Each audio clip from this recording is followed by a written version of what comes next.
covering all your local high school football games with highlights and scores. Now, Football Friday, brought to you by Alabama Credit Union. Hello again, everybody. I'm Gary Harris. Welcome into Football Friday, presented by Alabama Credit Union. Alabama Credit Union, loans for real life. Now, all right, you want an example of how time flies, right? This is the 12th week of our show. It's 11 weeks of the season and then a first week of the playoffs. So we're already in the playoffs. This is the final week for Football Friday. It seems like it was just yesterday it started. But with it being the playoffs, it is going to be the biggest show that we've had yet. Not in terms of, total games, but just in terms of what it's all about. This is why you play all year in high school football, is to get an opportunity to go to the state playoffs. Tonight we got highlights from 15 games to start off the first round of the state playoffs, plus our complete Football Friday high school scoreboard, our Football Friday Band of the Week, our premier service company Outside the Huddle feature, recruiting tales with Andrew Bone, behind enemy lines, around the SEC, and more. And we begin with our high school football playoff game of the week. Now, the Football Friday Game of the Week. Class 6A, Northridge. Boy, what a turnaround. 3-7 last year, 7-3 this year. Playing down in southeast Alabama, though, against the Russell County Jaguars, who are really good. Northridge up 3-0 until Bryson Riggins hits Denver Harper. Then he puts two defenders on skates, takes it in for the touchdown. Wow, 7-3, Russell County. The Warriors go on top. Warriors back at their own 5, but that's how you get off your own 5 in the second quarter.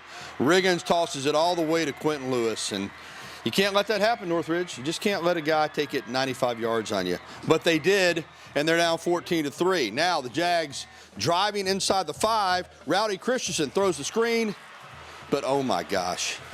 Backbreaker. Instead of making it 14-10, it goes back 97 yards the other way. That made it 21-3. What a turnaround right there. Northridge in the red zone again, and this time Christensen finds Mason Elam. That is a touchdown. The Jags thinking comeback, but it was not to be. Russell County gets the win tonight, 42-25, and really you saw a sequence there. You give up a 95-yard touchdown on a pass play. Then when you're going in down 14-3 to make it 14-10, you go back 97 the other way with a pick 6. Just too much to overcome on the road. Nice year for Northridge, but I guarantee you that Coach Ryan Lawley and company would have preferred, obviously, to make it into the second round of the playoffs. Class 2A. Here in town, saw Tuscaloosa Academy hosting North Sand Mountain, and this one was a good night for TA. First quarter, outstanding quarterback Preston Lancaster finds Kino Rego. What a player he's been for TA this year. That's a touchdown. Then after a bad snap on a Bison putt, halfback Taylor Thompson punches it in for a touchdown. TA not letting up in this one. They get it back, and Lancaster, wow, look at this dime. Right in the back of the end zone. Beautiful throw to Matthew Atkins, who makes an equally beautiful catch. And midway through the second quarter, it's Lancaster again. This time it's his old pal Ellis Hammeter. They've only done this, I'd like to know how many touchdowns they've accounted for in their high school careers. A lot. One more right there, the 4th touchdown of the night. All TA tonight. They advance to the second round in Class 2A easily over North Sand Mountain. 42-6 the final. Bibb County hosting Opp in Class 4A first round action. We were in Centerville for this one. And the Opp Bobcats on offense first. Cal Crittenden runs it 7 yards up the middle. Opp goes up early, trying to shock the folks there in Centerville. No worry, though, if you're a Bibb County fan. Here they come. Jordan Leverett around the left side. See you later. 77 yards. Bibb County goes up 7-6. That was the score at the end of the first quarter. But late in the second quarter, Leverett with some more magic. Here he escapes the rush and then finds Ethan McMillan. 37-yard touchdown. Choctaws led 14-6 at the break, and they never looked back. Third quarter now, it's Leverett. He can throw, he can run, and yes, he can hand it off to his buddy Jay Harris from 2 yards out. Harris punches it in. He would also convert the two-point conversion to make it 22-6. Bibb County runs away and hides over Opp tonight by the final of 49-14. The Choctaws advance next week to take on the #1 team in Class 4A, the Jackson Aggies. All right, Class 5A, Demopolis at home tonight against a team with a lot of tradition, UMS-Wright. They haven't had a great year by their standards, but they're always dangerous. Here comes Demop, though, in the first quarter. Keyshawn Rouser. He's had a terrific year. 7-0 Tigers on top. Tigers get the ball back, and all madness breaks loose as Demopolis quarterback Jake Powell's throw was tipped a mile high in the air and picked off by Johnny Megginson. That's a pick six. 7-7. We are tied. The Demopolis Tiger mascot can't believe his eyes. New game in the second quarter. Final minute of the first half. UMS-Wright quarterback Max Fowler with a beautiful throw right on the money to Denton Elliott. 14-7 at the half. And as we check out the final, I told you, I don't care what their record is, UMS-Wright is always dangerous. They go into Demopolis tonight and get a road win. That's still a surprise to me, but Demopolis, that's a tough matchup. They fall 21-7 tonight at home. In Class 3A, Gordo welcomed Rogers High School to town, and Gordo had no intentions of being upset on this night. After an explosive drive to get them up 7, Jace Neal finds John Rayner Russell, who makes a beautiful toe tap, 9-yard touchdown. Green Wave 2 scores in the first 5 minutes of the game.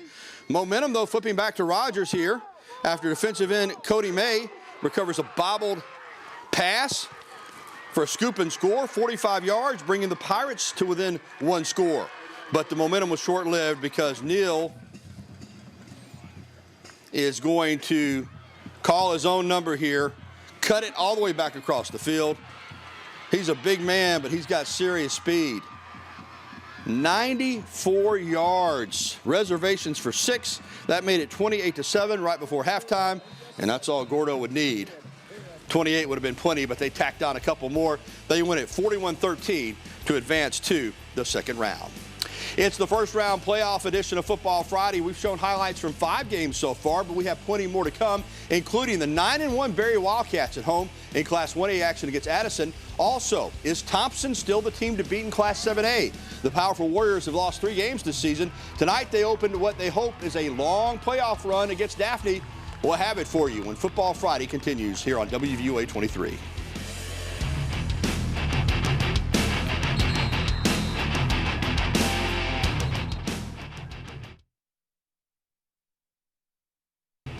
We are the Bibb County cheerleaders, and you're watching Football Friday on WVUA 23.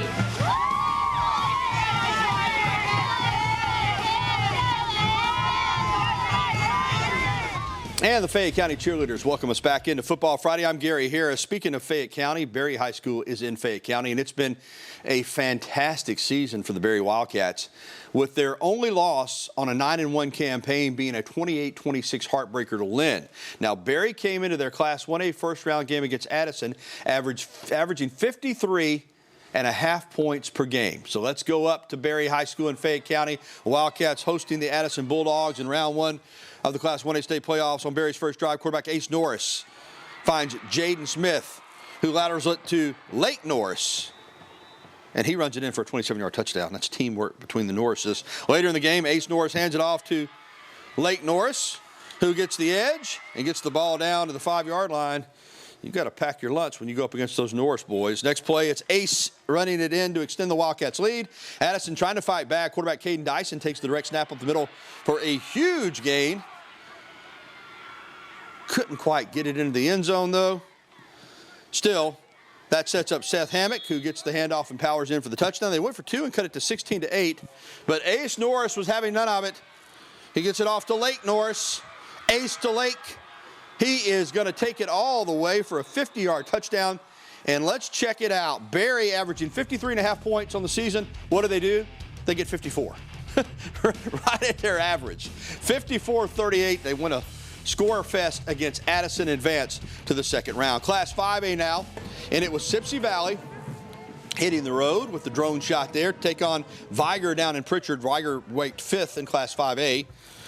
And Sipsey Valley's LJ Cormier, it's tipped and then picked by Kingston Bush, and the Wolves take advantage.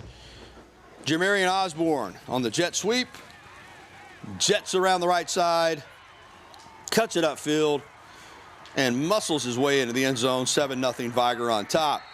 Bears back on the move, and Cormier this time, not only does he throw the interception, but it's going to be even worse. He rolls right, under pressure, going back the other way, a pick 6. Point after no good, but it's still 13-0. And then Carlos Benjamin Jr. takes the direct snap and just jogs around right in for the touchdown, 20-0 after one. And it's all Vigor tonight. Still a really good season for Sipsey Valley to make it to the playoffs, but they went down there to Southwest Alabama tonight and fell on hard times, as so many teams do when they play Vigor.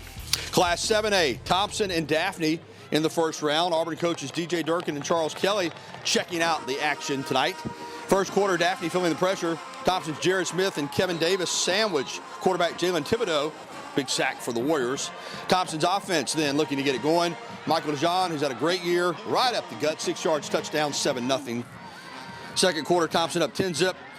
Daphne's Jalen Thibodeau with the quarterback keeper, but it's punched out, and Kevin Davis gets the scoop and scores 17-0. You kind of see where this one's headed. Still second quarter, Thompson quarterback Trent Seaborn drops back and hits Darian Mosley right over the middle, and he jets it into the end zone to make it 24-0. Late second quarter, Thompson adds one more direct snap to DeJean, who keeps it for a 2-yard touchdown run. 34-0. All Thompson tonight as they advance into the second round in style. 50-0 over Daphne over in Alabaster this evening. McGill Toolen at unbeaten Spain Park in Class 6A. The fourth-ranked Jags hosting the school that beat them in the 2015 state title game. And this was a crazy game. Brock Bradley with a big third and long pass for the Jaguars to Corey Barber. That sets up Dakari Shanks, who punches it across 7-0 Spain Park. The Jags defense forced a quick 3-and-out, and C.J. Calley puts Spain Park back in good scoring position.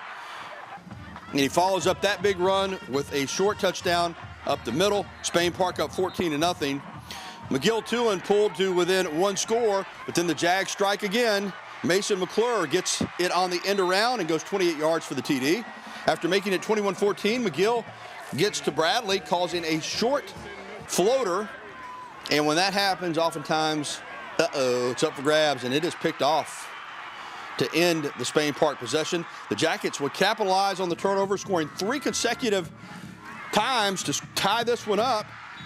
And then it was 24-21 at the half, but Spain Park gets the win. It was not easy tonight over in Hoover, but Spain Park wins it over McGill, 44-35, the final. More Class 6A, St. Paul's at Helena.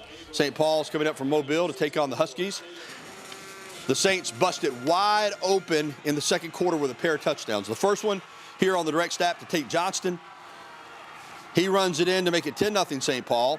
Johnston's touchdown pass then to Anthony Jones extends the Saints' lead. Helena struggled and could not keep up tonight. And St. Paul's on the road beats the Huskies. There's a safety, 26-0, the final score. Disappointing way to end the season for Helena. Well, what a night of high school football it's been, and we want to keep it going right here on Football Friday. Up next, the Mountain Brook Spartans had to travel tonight for a first-round game at Southside High School over in Gadsden. We got the highlights as Mountain Brook wears the Guardian helmets, caps, the only team to do it in the games in Alabama. Highlights coming up next on WVUA 23's Football Friday.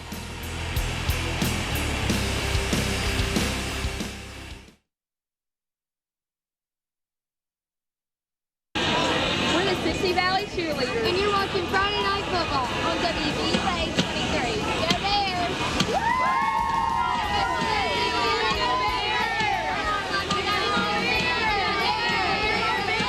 All right, we're back on this high school football playoff edition of Football Friday. I'm Gary Harris. Let's get right back to first round action. Class 6A round 1 with Mountain Brook.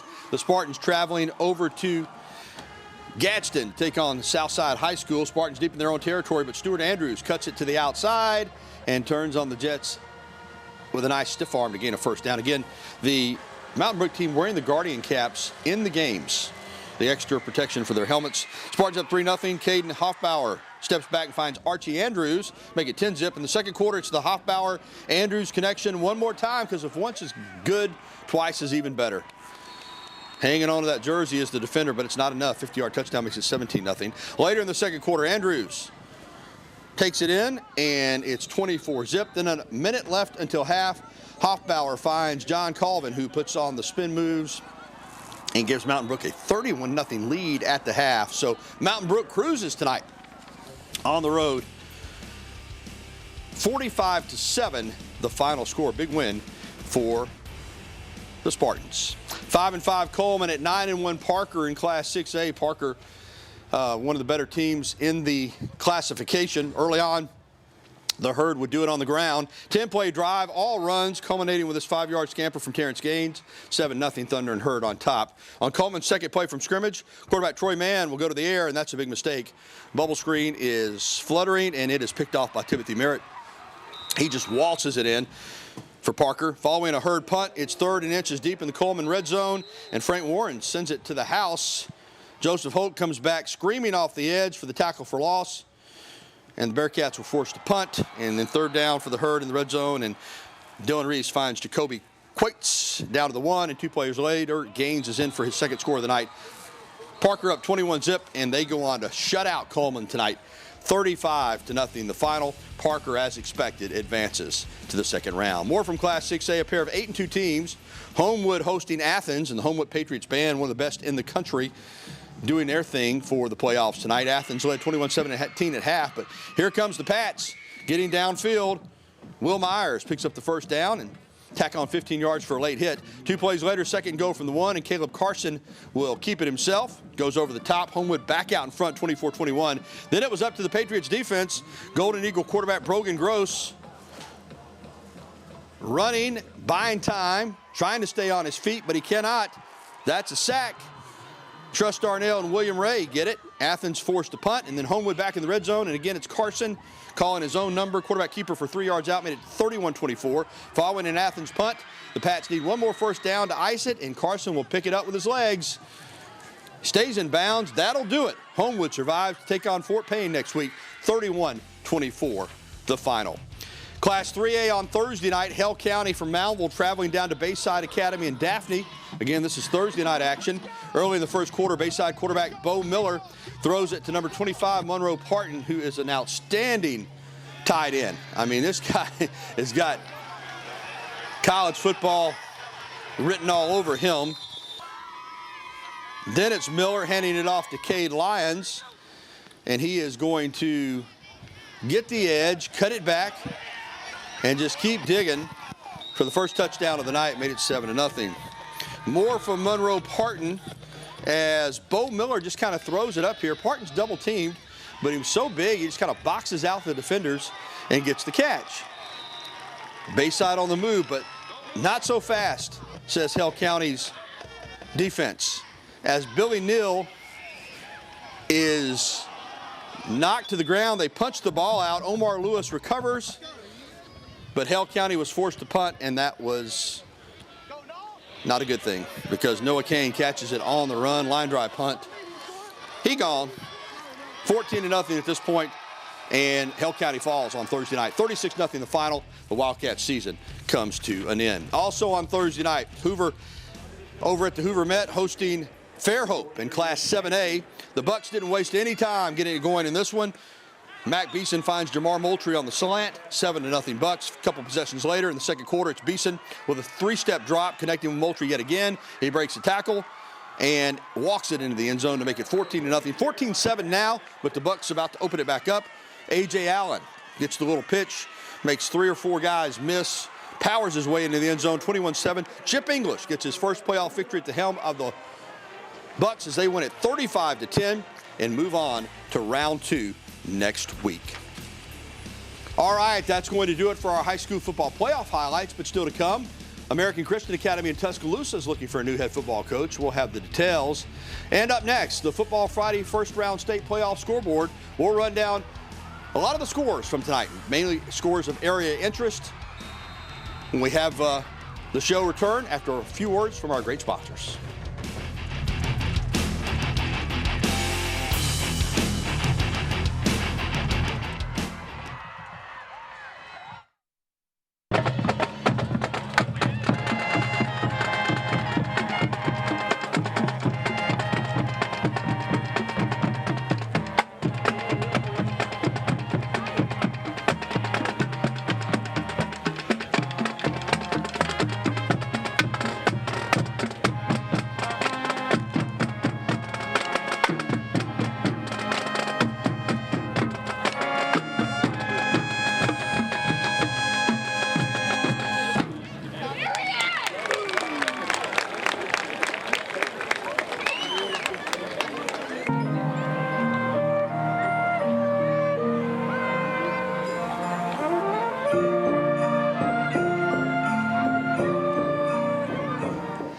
Winfield High School, or our Football Friday marching band of the week. Great job right there. All right, now it's time to check in on some other playoff scores from not all of them, but we're going to run down a good portion of scores from our viewing area. First round of the state playoffs. Let's get right to it. Track them down here on our scoreboard.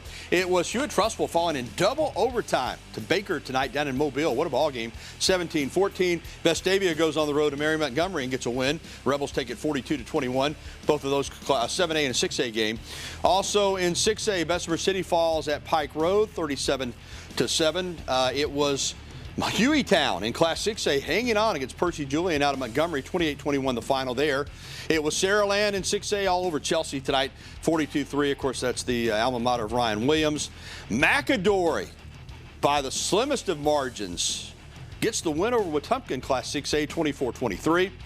It was Clay Chalkful for 74 points. Give Gadsden City credit. They scored 51 and still lost by 23 in Class 6A. The Cougs, the defending 6A champions, take it 74-51. Oxford in Class 6A moves to 11-0 as they blank Buckhorn 42-0 the final there.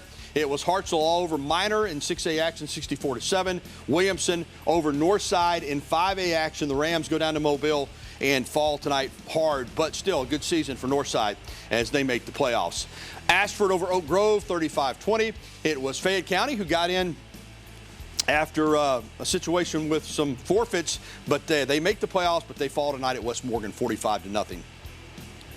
Pleasant Valley loses at home to Sulligit. Sulligit has played some good football this year. They won tonight big on the road, 56-22.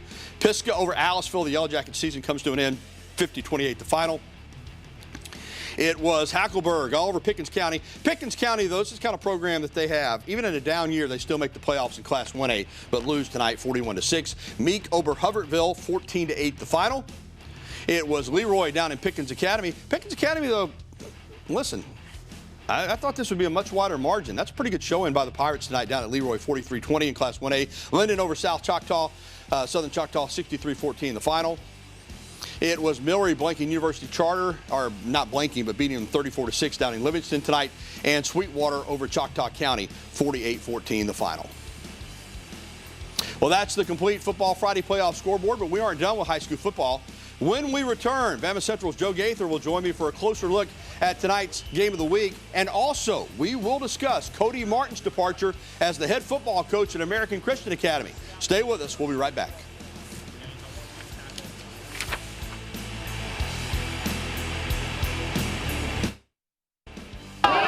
Northside High cheerleaders, and you're watching Football Friday on WVUA 23.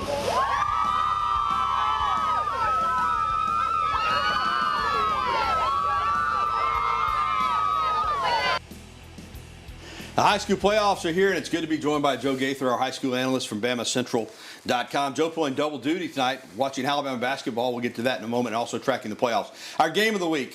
Joe, first of all, I just want to say something about Northridge. 3-7 last year. You know, Ryan Lawley is a winner, period. They bounce back. They go 7-3, get into the 6A playoffs. Hey, listen, we knew it was going to be a tough job tonight to go down to Southeast Alabama to play a really good Russell County team. They fall tonight on the road, but still, really nice bounce-back season for Northridge. And I think they set the table for next year, which could really be a good year. Oh, absolutely. You go down tonight, and it's not the result that you want to have, but you take the progress as a whole, and it is a big step forward. Obviously, making the playoffs and bouncing back from 3-7 last year. 6A, it's a very difficult region, especially right here in Tuscaloosa. Central's been coming along strong. I think Ryan Lawley and Northridge definitely set the table for years to come with the Jaguars. They did. They fall tonight in our game of the week. Let's come back to camera here because I want to talk about a couple of other games with teams here. Let's start with Tuscaloosa Academy. At home tonight, a really strong team in Class 2A, and they looked every bit the part of a team I think that can make a deep run. Absolutely. They've got Susan Moore next week. I wasn't able to determine if they're going on the road or at home, but big-time win this week against North Sand Mountain. I think Preston Lancaster might be the best passer in the city. So you have that. You really have the ability to go far, and especially in a division like 2A. Yeah, and Lancaster's, I think, the leader for 2A Player of the Year. All right, in Class 1A, we haven't talked a lot about the Berry Wildcats this year, but they've got one loss, and that was 28-26 to Lynn. They are averaging 53.5 points going into the playoffs. Joe, they got 54 tonight. They're right at their average. They're really good. If you're staying consistent, you see that tonight hitting their average. And if you're scoring in the 50s in 1A, you're going to be really, really tough to beat. So you got to give them a lot of credit and look out for them to make a deep run. Yeah, second round next week. All right, let's get to some news here this afternoon. Stephen Hooks sends me a statement that Cody Martin has resigned his position after 4 seasons as the American Christian Academy head coach. Did a really good job his first 3 years there. This year, it was a poor year. ACA is a playoff stalwart. They didn't make it this year. I don't know the circumstances, but Cody Martin, who took over when Chris Smelly had to abruptly resign, did a good job. I'm not sure he was thinking about being the head coach when he took the job, but ACA going to go in a different direction. Yeah, each year under Coach Martin started off really strong, 11-2, then 9-3, 8-3, a little bit less progress in the playoffs, and then this year kind of fell off the cliff, 3-7. They lost to Tuscaloosa Academy, Northridge, and Northside, all local schools. I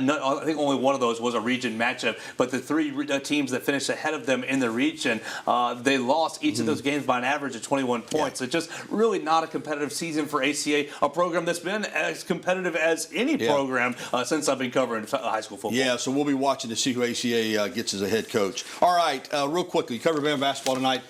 88-79. They had their hands full with Brian Hodson and the Red Wolves. Didn't shoot it well from the free throw line or from 3. Absolutely. They got off to a really good start, and it looked like they were going to be on pace to have a really easy victory. But the last 6-7 minutes of the first half, Arkansas State closed it down, and then they even tied it 68-all with about a little over 6 minutes left to play in the game. Mark Sears, a real casual, 19 points, but a really, really terrible night at the free throw line as a whole, 60-something% for the team. They got to the line almost 40 times, but just couldn't convert. Yeah, and didn't shoot the 3 well either. But they got the win. That's how good they are. All right, Joe, thank you. Thank you so much, We'll Gary. be back after this.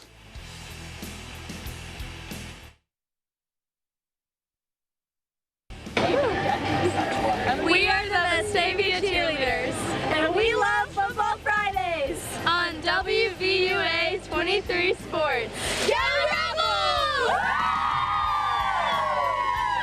And it's time now for our Abby Award-winning feature, Outside the Huddle, presented by Premier Service Company.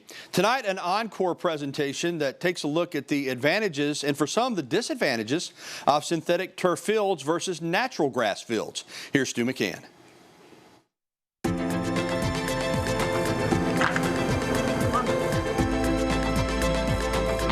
Remember those school presentations, going before the group to talk about a topic?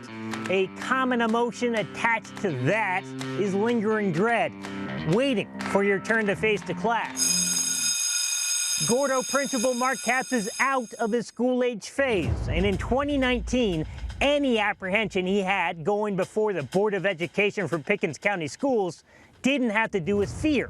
It had to do with funding. $1 million, it kind of, got everybody's head spinning. Capps was looking for help funding a $1 million synthetic turf field for Gordo High School. At the time, the number was roughly 22 times the median family income for Pickens County. A lot of it was $1 million. You're going to spend $1 million on a football field. And that was easy to discuss with them. We could show them long-term how the board was going to save money. The project's long-term cost efficiency, savings over 30 years, was a sound argument for the school board. It did not speak to the coaches and players that play on it. Their interest is the time savings calculation. You're not mowing, you're not lining, you're not spraying, you're not fixing irrigation. All of that has gone away. And if you're responsible for those things, it can make you a better coach because you're not doing those things. Mitchell and Lawley are on opposite sides of the synthetic turf experience. Lawley's teams have played home games on natural grass in 22 of 23 seasons as a high school coach.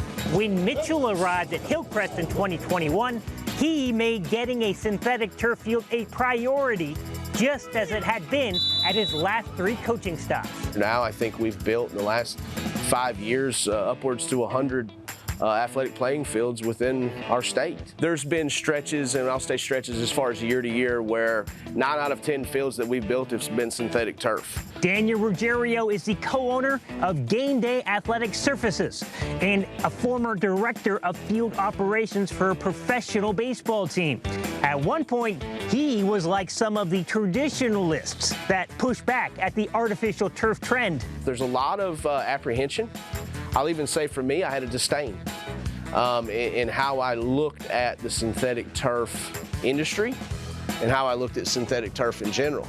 This is not maintenance free. With synthetic turf, what you see is what you get. The variables lie in what you don't see. Small pieces of material made of rubber, cork, even coconut shell, which is spread evenly across the surface. And if you've been on it for 60 hours, you need to groom it, for a 24-hour period to kind of level things back out. But there is cost to upkeep that field, what does that look like? You can't just go out there and it be good for the next 20 years. We rake it, brush it, I guess is a better term. Synthetic turf also has a lifespan and needs to be replaced on average every 10 years. That process is $500,000. In deciding whether the investment in synthetic turf, $1 million to install and $500,000 every 10 years, is right, schools need to ask how much play is the playing field getting. The foot traffic is huge. For instance, if the field is going to house the junior varsity and varsity, it's going to also be the facility that's used for practice, and then maybe the rec league is out there on Saturdays for football season. That's just not a realistic expectation for a natural grass field to hold up to without various sodding requirements and an intense maintenance schedule that a lot of times this is not realistic in a yearly budget for a lot of our high schools within our great state. Our baseball teams, our softball teams, they can practice out there, our band, on days that it's wet. One widely held misconception is synthetic turf is not as safe as natural grass. That long-standing belief goes back to the old artificial turf. When they think of turf, they think of, the old turf at Legion Field, which is basically like, being on green concrete. I just don't think you're going to get much difference in as far as the ability to plant and cut. I don't think there's much difference. So to sit and say that one playing surface is safer or inferior to the other, and that's just all there is to it, is just not true. There is one edge that grass has on synthetic turf. Science cannot handle the heat as well. On the hottest days, the temperature on a synthetic turf field will be as much as 50 degrees more. 95 degrees outside becomes 145 on the field. July and August, it's hotter. There's no question about it. They're spending millions of dollars right now trying to figure ways to keep a turf field cooler. Trends are cyclical. Ruggiero says in the past 2 years, his company has seen a 50-50 split in synthetic and natural grass projects. It's like the old expression says, the grass is always greener on the other side.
And welcome back to Football Friday. Let's go behind enemy lines now for Alabama and LSU. Alex Booth is joined by KPLC TV Sports Director Matthew Travis.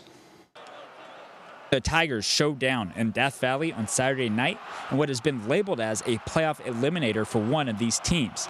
The feeling amongst those in Baton Rouge has changed in recent weeks after a road loss at Texas A&M. LSU fans coming off of that game, they're kind of unsure, but the feeling is Alabama's coming off a bye, LSU is coming off a bye. They were working on, obviously, the holes that were exploited, being running quarterback, but a lot of the reason for that, I mean, we saw LSU, Alabama last year with Jalen Milroe. They were able to mitigate the running a little bit for Jalen Milroe, but for anybody, I mean, we saw it with Georgia. We've seen it with everyone. They've struggled to stop Jalen Milroe. LSU has been led by a prolific passing attack this season, thanks to quarterback Garrett Nussmeier and wide receivers Kyron Lacey and Aaron Anderson.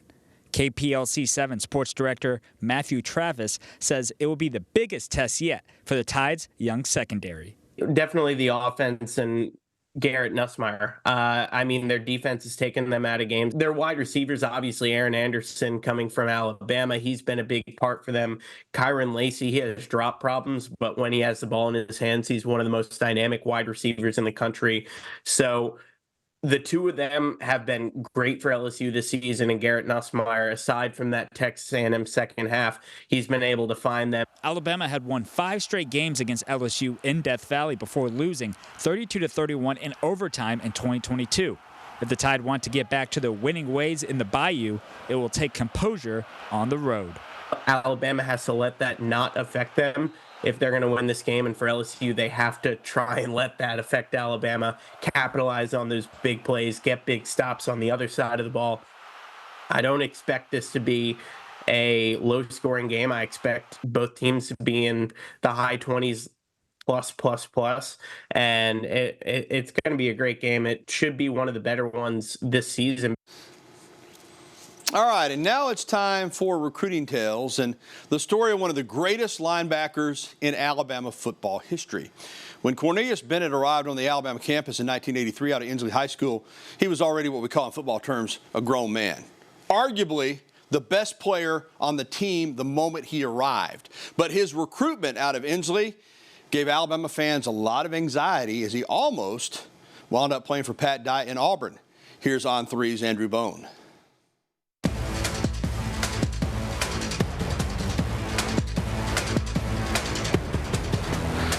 Cornelius was one of the top high school, football players in the country, but he played on both sides of football. He was a running back, he was a tight end, he was a linebacker. I think he even played a little bit of defensive line. I mean, kind of did it all in high school. And I talked to him and I said, what were you, really thinking during your high school recruitment? Were you, all Auburn? Were you all Alabama? And first thing he said was, well, I was a private commitment to Auburn, which stunned me. I had never heard that before, that he had privately committed to Auburn, privately committed to Coach Pat Dye. He, in his mind, wanted to play on the offensive side of the ball, loved playing on offense, loved having the ball in his hands, but at the same time, he's 6'2", 6'3", 230 pounds. I think he started thinking a little bit more like, maybe defense is where, my future should be. But he ends up committing to Auburn. Coach Pat Dye and that staff sold him on being this two-headed monster in the backfield. He ends up rethinking the decision, deciding that Alabama was probably the best move for him, because they had recruited him mainly as a defensive player. That was probably the most interesting thing about Cornelius Bennett's recruitment, was that he had privately committed to Auburn very early in the process. Was quiet about it, did not tell anybody. Of course, you don't have social media back then. You don't have, you didn't have recruiting reporters back then. You had some, you would have reporters going to your high school game on Friday night, but he wasn't telling anybody that he was privately committed to Auburn or anything like that. So he kept things very quiet, all the way until, kind of the very end of his recruiting cycle, and then ends up signing with Alabama.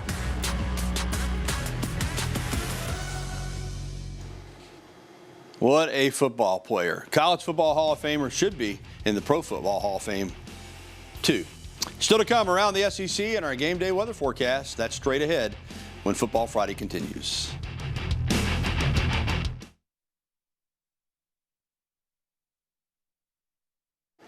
Welcome back to Football Friday. Another big Saturday is on tap in the Southeastern Conference. J.D. Zaza takes us around the SEC. The SEC Championship is less than a month away, and 7 teams are still in the mix. One is the Ole Miss Rebels, who look to make their first SEC Championship game in school history.